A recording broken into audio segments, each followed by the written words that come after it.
आप हैं विविध भारती के संग। इनसे मिलिए।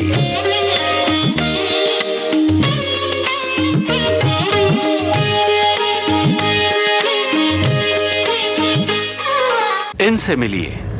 श्रोताओं, आज इस कार्यक्रम में हम आपकी मुलाकात करवा रहे हैं महाराष्ट्र पुलिस के साइबर क्राइम डिपार्टमेंट के असिस्टेंट पुलिस इंस्पेक्टर विवेक तांबे से। आपसे बातचीत की है यूनुस खान ने। आज सुनिए इस बातचीत का पहला भाग।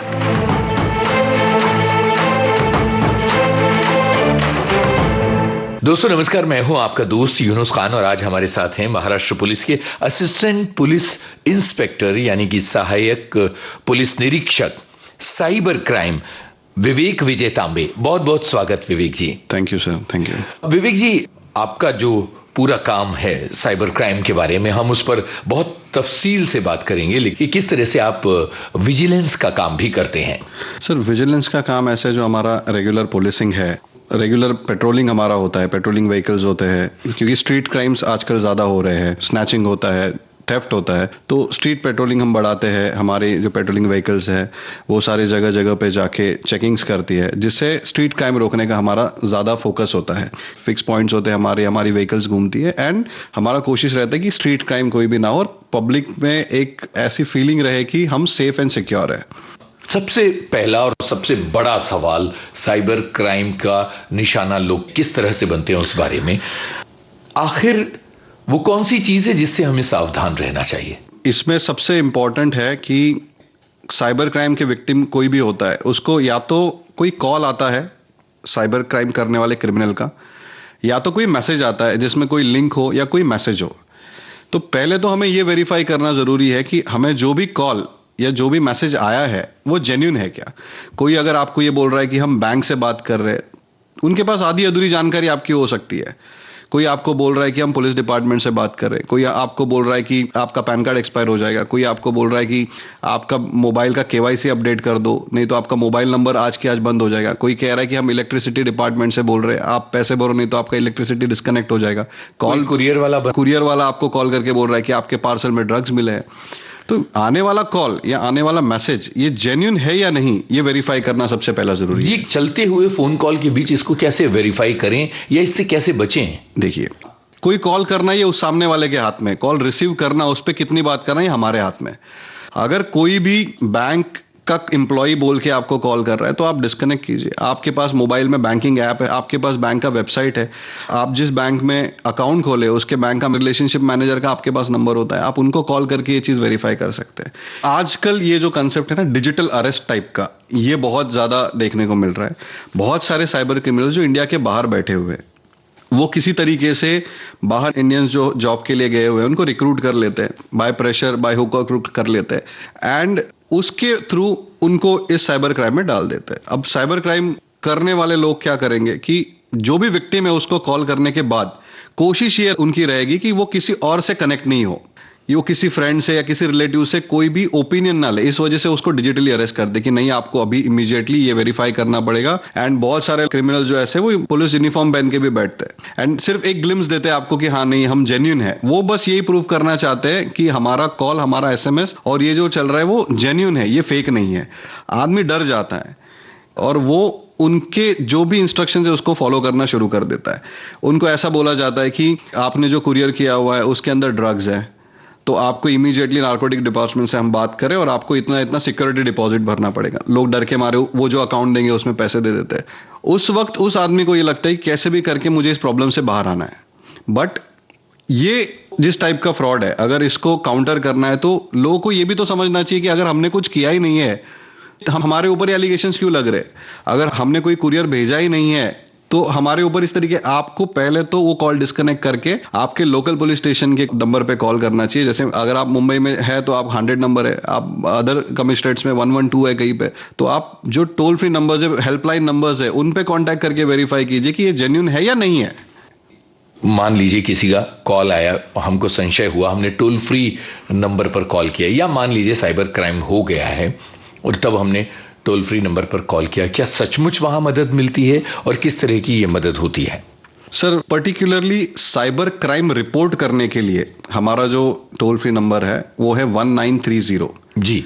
कोई भी विक्टिम जिसके साथ किसी भी तरीके का साइबर फ्रॉड या ऑनलाइन फ्रॉड होता है, उसको सबसे पहली चीज करनी चाहिए, उसने 1930 पे कॉल करना चाहिए। और 1930 ये साइबर हेल्पलाइन नंबर है ऑल ओवर इंडिया में।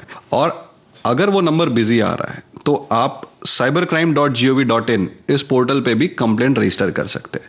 द मोमेंट आप कंप्लेंट रजिस्टर करते हैं, आपको एक एक्नॉलेजमेंट नंबर आ जाता है और उसके ऊपर काम इंस्टेंट शुरू हो जाता है, तुरंत शुरू हो जाता है। ठीक है। इसके अलावा जो हमारा रेगुलर हेल्पलाइन नंबर होता है हर स्टेट, डिस्ट्रिक्ट, सिटी में, जैसे मुंबई में मुंबई पुलिस का 100 नंबर है, वैसे हमारे नेबरिंग सिटी जो है मीरा भाईंदर कमिश्नरेट, उसमें 112 है। काफी जगहों पे 112 या 100 ही है। तो जैसे आप उस पे कांटेक्ट करते हो वहां से भी आपको हेल्प मिलता है। आप ये चीज के लिए श्योर हो जाते हो कि ये जेन्युइन है या फेक है।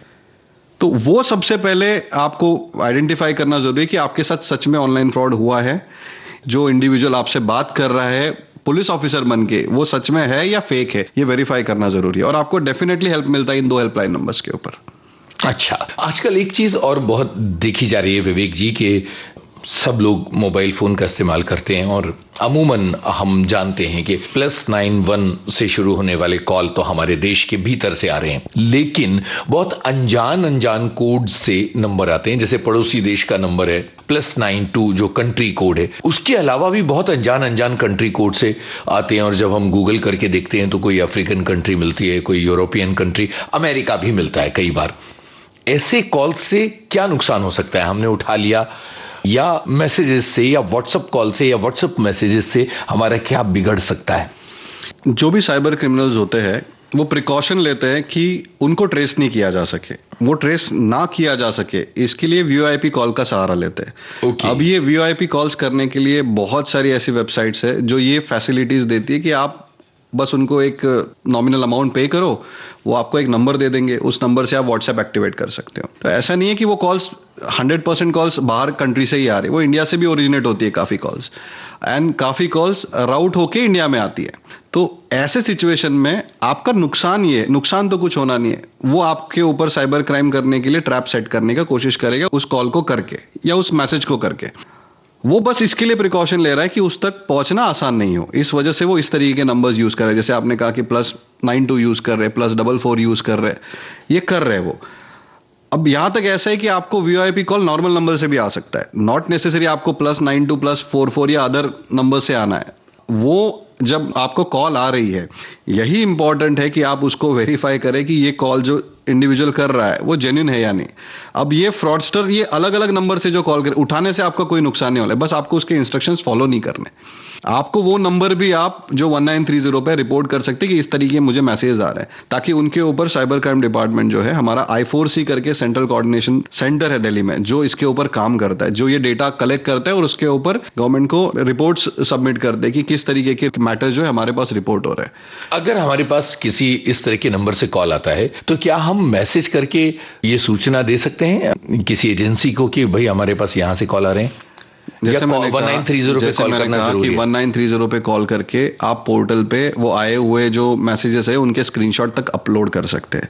उसी पे हमारा चक्षु करके एक पोर्टल है जहां पे स्पेसिफिकली आप नंबर्स को भी रिपोर्ट कर सकते हैं कि ये नंबर से हमें कॉल आई है। जिससे चक्षु पोर्टल का एड्रेस दीजिए। वही सेम जो हमारा cybercrime.gov.in पोर्टल है उसी से वो लिंक्ड है, उसके ऊपर एक पेज है जहां पे आप उसको भी रिपोर्ट कर सकते हैं। स्क्रीनशॉट डालिए, एंड काफी ट्राई ने अब जो रूल्स रेगुलेशन है उसमें स्ट्रिक्ट कर दिए है, जिस वजह से जो ये स्पैम मैसेजेस भेजे जाते थे उसके ऊपर भी काफी हद तक रोक लगी है अभी। जी विवेक जी, मुझे ये बताइए कि और क्या क्या रूप हैं साइबर क्राइम के? जैसे हमने ये देखा कि एक कुरियर फ्रॉड बहुत चल रहा है आजकल, वो क्या है? सर कुरियर फ्रॉड ऐसा है कि जैसे आजकल हर किसी का कोई ना कोई पार्सल कोई तो भेजता है या कोई तो आना ही होता है। तो मान लीजिए आपको कॉल आ गया कि हम नार्कोटिक्स डिपार्टमेंट से बात कर रहे हैं एंड आपके जो भी पार्सल है कुरियर आपने जो भेजा उसमें ड्रग्स मिले, तो आदमी डर जाता है एंड वो आपको बोलते कि इमीडिएटली आप जो है हमें लाइव वीडियो कॉल पे आइए, आपको इतना इतना amount as a security deposit immediately account में भरना पड़ेगा। लोग एक्चुअल में यूनिफॉर्म में भी बैठते हैं डराने के लिए, और अगर आप नहीं करोगे तो आपके ऊपर स्ट्रिक्ट कार्रवाई किया जाएगा, आपको अरेस्ट हो सकता है। देन वो इमीडिएटली कुछ ऐसे फॉर्म आप बना देंगे, ड्राफ्ट कर देंगे आपका नाम डाल के, सेट फॉर्मेट होते हैं, फिर आपको व्हाट्सएप करना शुरू करते हैं कि आपके अगेंस्ट ये केस रजिस्टर हो चुका है, आपके अगेंस्ट ये वारंट है। तो डरा के लोगों से पैसा निकालना ये ऑब्जेक्टिव है। ये इस तरीके से भी करते हैं कि आपका ये जो नंबर है, आपके नाम से कुछ सिम कार्ड मिले हैं, ऐसे ऐसे कोई बड़ी केस हुई है जिसमें आपके नाम से जो सिम कार्ड यूज हुए हैं, जो इंटरनेशनल लेवल पे कॉलिंग के लिए यूज किए गए हैं, जिसमें साइफनिंग ऑफ मनी हुआ है, इसमें बहुत और वो कुछ एक्चुअल जो केसेस होते हैं उनके न्यूज उनको भेज देते हैं रेफरेंस के लिए, और डरा के उनसे भी इस तरीके से पैसे निकाला जाता है। इसके अलावा एक बहुत बड़ा स्कैम ऑलरेडी चल रहा है जिसको हम लोन ऐप स्कैम कहते हैं, कि लोग मोबाइल पे लोन ऐप्स जो रहते हैं उनके एप्लीकेशंस डाउनलोड करते हैं एंड लोन लेते हैं छोटी मोटी अमाउंट के। अब जब ये एप्लीकेशन इंस्टॉल होते हैं तो उसके अंदर स्पाई ऐप्स होते हैं जिससे आपका कॉन्टैक्ट्स, फोटोग्राफ, सारी चीजें सामने वाले के पास चली जाती है। फिर वही चीजें वायरल करेंगे ये डरा के आपसे और पैसे निकाले जाते हैं। अगर आपने 5,000 का लोन लिया तो आपसे 10,000 मांगे जाते हैं, और ये तब तक चलता है जब तक आपसे जितना पैसा निकाला जा सकता है निकाल ले, एंड बाद में आपको वो ब्लॉक कर देते हैं। इसके अलावा और एक फ्रॉड ऐसा चल रहा है जिसको हम इन्वेस्टमेंट फ्रॉड बोलते हैं, कि आपके व्हाट्सएप पे मैसेज आएगा कि आपको कुछ रिव्यूज देने हैं, आपको थोड़ा पैसे इन्वेस्ट करके आप बहुत ज्यादा अमाउंट, जैसे शेयर मार्केट की तरीके, ऐसे इस तरीके से आपको मैसेज करते हैं। फिर आपको टेलीग्राम ग्रुप में डाइवर्ट किया जाता है जहां पे आपको एक्चुअल में कोई ऐप इंस्टॉल करवाते हैं जिसमें आपको दिखता है कि आपने 5,000 रुपए इन्वेस्ट किए, आपको प्रॉफिट हो रहा है। इनिशियली वो आपको थोड़ा पैसा रिक्वेस्ट देके निकालने को भी देते हैं, जैसे 5,000 इन्वेस्ट किए तो 10,000 आपने निकाले, आप खुश हो जाते हो। फिर वो अमाउंट 2 लाख, 5 लाख, 10,000 तक लेके जाते हैं, फिर सडनली वो आपको ब्लॉक कर देते हैं। तो लोगों के साथ ये इन्वेस्टमेंट फ्रॉड भी हो रहा है। 5-5, 10-10 लोगों ने 50-50 लाख रुपए भी इन्वेस्टमेंट के नाम पे डाले हुए। तो लोग थोड़ा सा ग्रीड के चक्कर में विक्टिम बन जाते हैं। तो ये ग्रीड जो है वो मेन फोकस होता है साइबर क्रिमिनल्स का, कि थोड़ा सा कोई ल्यूक्रेटिव ऐसा ऑफर दो कि सामने वाले को लगे कि मुझे ये चीज करनी चाहिए, यहां पे पैसे इन्वेस्ट करना चाहिए, जिस वजह से साइबर फ्रॉड ज्यादा होता है। तो ये ग्रीड को कहीं पे रोकना जरूरी है। जी, बहुत जरूरी बातें आप बता रहे हैं विवेक जी, और यहाँ एक गाने की जगह बनती है। तो बताइए कि अब आपकी पसंद का कौन सा गाना हम सुनवाएं अपने सुनने वालों के लिए? अभी लेटेस्ट जो है ओ सजनी रे, लापता लेडीज का सॉन्ग है। जरूर सुनते हैं लापता लेडीज फिल्म का ये गाना। ओ सजनी रे कैसे कटे दिन रात, कैसे हो तुझसे बात, तेरी याद सतावे रे। ओ सजनी रे कैसे कटे दिन रात, कैसे मिले तेरा साथ, तेरी याद सतावे रे।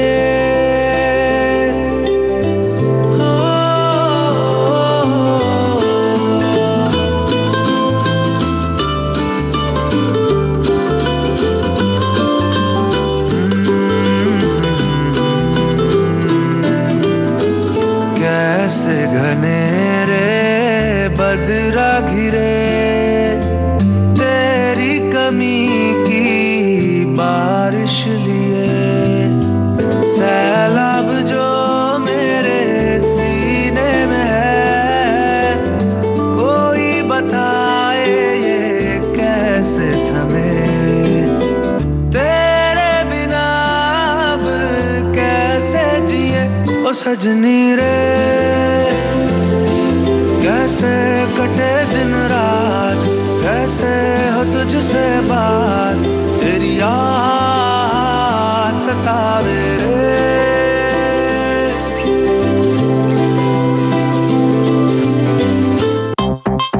ये था साइबर क्राइम विभाग के सहायक पुलिस निरीक्षक विवेक तांबे से यूनुस खान की बातचीत का पहला भाग। रिकॉर्डिंग इंजीनियर मंगेश सांगले। विविध भारती की ओर से इस कार्यक्रम के प्रस्तुतकर्ता जुबैर खान।